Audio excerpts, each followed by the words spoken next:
رسول اللہ صلی اللہ علیہ وآلہ وسلم نے فرمایا، 7 طرح کے آدمی ہوں گے جن کو اس دن اللہ تعالیٰ اپنے سائے میں جگہ دے گا۔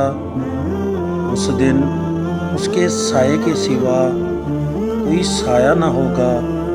اول، انصاف کرنے والا بادشاہ۔ دوسرے، وہ نوجوان جو اپنے رب کی عبادت کے لیے اپنی جوانی کی امنگ سے مصروف رہا۔ تیسرا، وہ شخص جس کا دل ہر وقت مسجد میں لگا رہتا ہے۔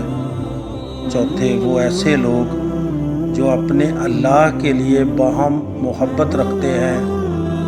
ان کے ملنے اور جدا ہونے کی بنیاد یہی اللہ کے لیے محبت ہے۔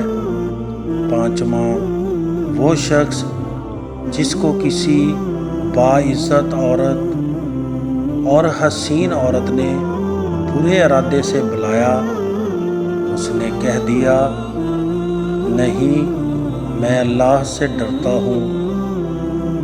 چھٹا، وہ شخص جس نے صدقہ کیا اور اتنے پوشیدہ طور پر کہ اس کے بائیں ہاتھ کو بھی خبر نہ ہوئی کہ اس کے داہنے ہاتھ نے کیا خرچ کیا۔